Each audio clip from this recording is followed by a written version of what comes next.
Let's talk about monetary policy now. Rwanda has secured a new credit facility with the International Monetary Fund worth over $200 million.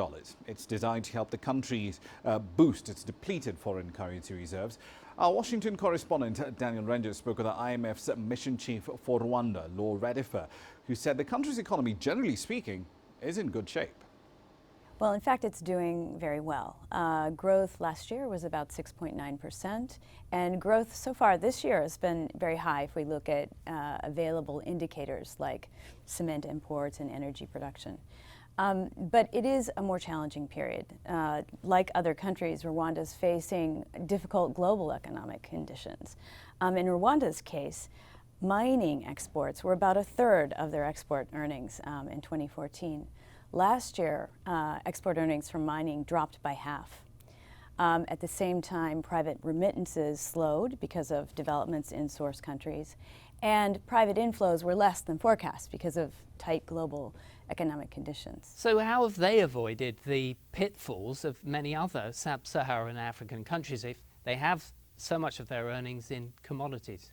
Well, in fact, they haven't entirely, because one of the issues is that those developments combined with appreciation of the US dollar have put a lot of downward pressure on the value of the Rwandan franc and on foreign exchange reserves.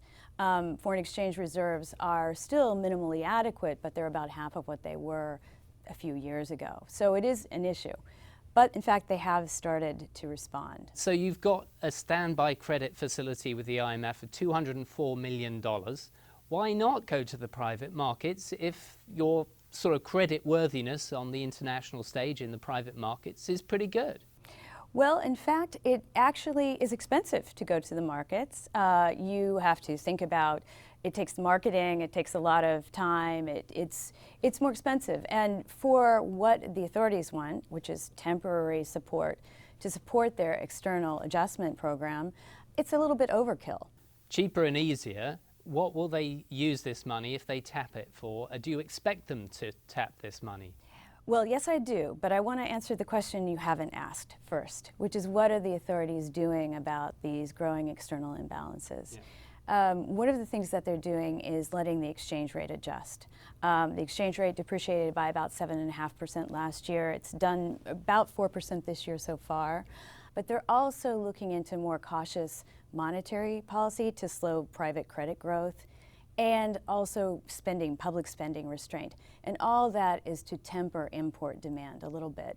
The Rwandan growth miracle has been based largely on very large imports.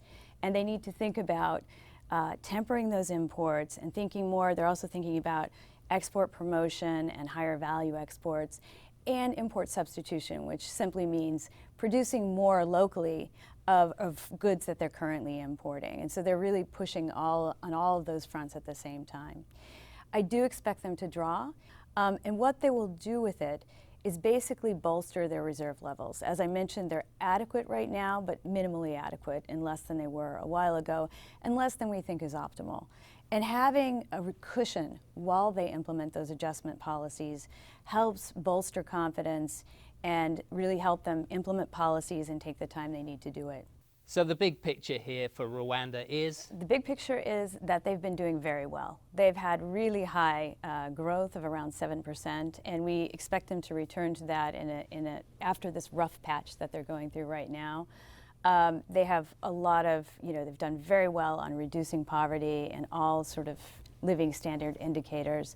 And we fully expect that their decisive efforts to adjust to these outside shocks will put them back on a path for sustainable high growth and continued development.